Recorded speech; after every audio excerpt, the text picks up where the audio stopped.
આજે વિચારોનો વંટોળ ભાગ 12 તમારી સમક્ષ પ્રસ્તુત કરી રહ્યો છું. તેઓ મારી આંખો વાંચી ના શક્યા. તેઓ કહેતા હતા કે હું ભણેલો છું. મારી માં સ્કૂલમાં ગઈ નથી. આંખની રોશનીમાં સામેનાને વાંચી શકતી હતી. પરખ તો થાય છે કંચન અને હીરાની. પારખીએ જો ઘણા કાંકરાઓ ગણાય છે. ચાલતા જો એકાદ હીરો ચમકતો દેખાય, વેચીએ તો આખી જિંદગી ઝળહળી જાય છે. જિંદગીમાં ભણતરની બોલબાલા હતી, છે અને રહેશે. મેળામાં જાયન્ટ વ્હીલમાં ઉપર બેસેલો માણસ ચકડોળ ફરે ત્યારે ઉપરથી નીચે અને પાછો ઉપર થઈ નીચે ફરતો જ રહે છે.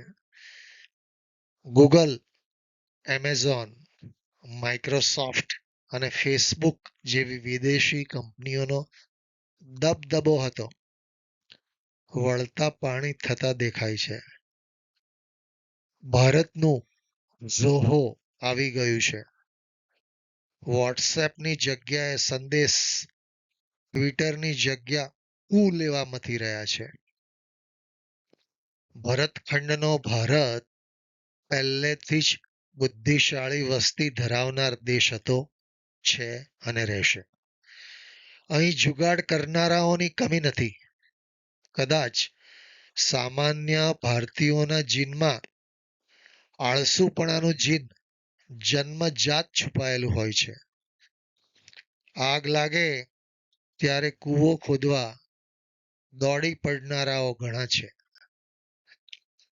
ઇતિહાસકારો કહે છે, રામજીનો જન્મ ઈસવીસન પૂર્વે 5118 વર્ષની આસપાસ થયો હતો. એક શ્લોકી રામાયણ સંસ્કૃત ભાષામાં આખા રામાયણનું વર્ણન સમજાવે છે. આદૌ રામ તપોવનાદિગમનમ હત્વા મૃગમ કાંચનમ વૈદેહી હરણમ જટાયુમરણમ સુગ્રીવ સંભાષણમ બાલી નિર્દલનમ સમુદ્રતરણમ લંકાપુરી દાહનમ પશ્ચાત રાવણ કુંભકર્ણ હનનમ એતદ્ધિ રામાયણમ.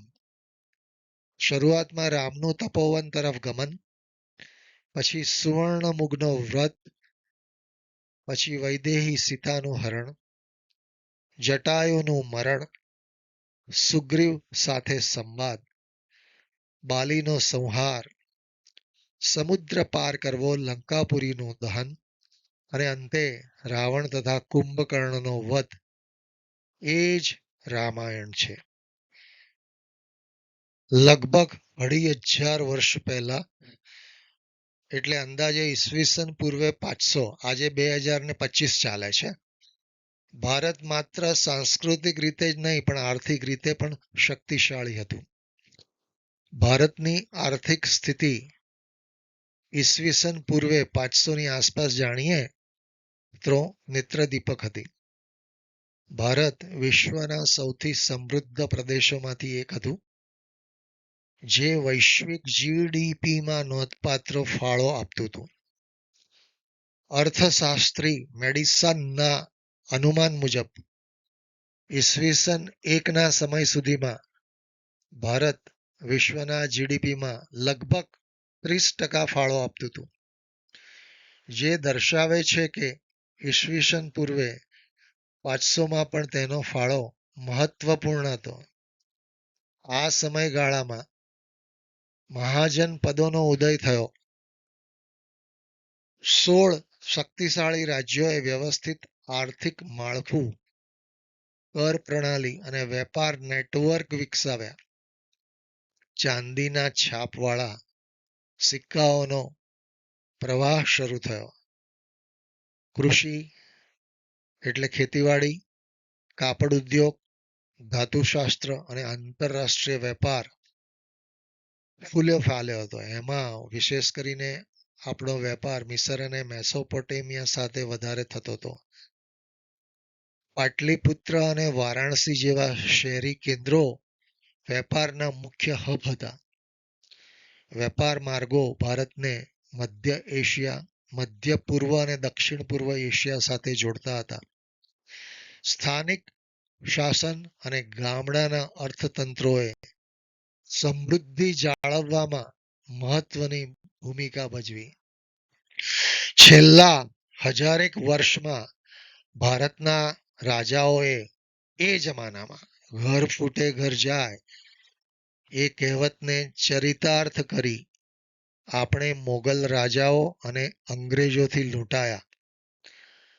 સકલ ઘરેલું ઉત્પાદન કે સ્થૂલ ઘરેલું ઉત્પાદન જેને અંગ્રેજીમાં જીડીપી કહે છે, એ દેશની અંદર નિર્મિત તમામ માલ સામાન અને સેવાઓનું કુલ મૂલ્ય છે, જે એક નિશ્ચિત સમયગાળામાં, સામાન્ય રીતે એક વર્ષમાં ઉત્પન્ન થાય છે. આને આપણે ઉદાહરણ તરીકે સમજવું હોય તો, જો ભારતે એક વર્ષમાં 300 લાખ કરોડના માલ અને સેવાઓ ઉત્પન્ન કર્યા હોય તો એ વર્ષ માટે ભારતનો જીડીપી 300 લાખ કરોડ ગણાય. ભારતની લેટેસ્ટ જીડીપી ટકાવારીમાં 7.8% એટલે 7.8% છે, જે આજના સમયમાં વિશ્વના બીજા દેશોની સરખામણીમાં સૌથી ઝડપી છે. આવા બધા વિચારોના વંટોળમાં વિચારો વ્યક્ત કરવાનું મન એટલા માટે થયું છે મિત્રો, કે જ્યારે બહારના દેશો તરફથી ભારતને આર્થિક રીતે નુકસાન કરવાના અથાગ પ્રયાસો થઈ રહ્યા છે, ત્યારે આપણે ભારતીયોએ ભારત પ્રત્યેનું ઋણ અદા કરવા તત્પર રહેવાનું છે.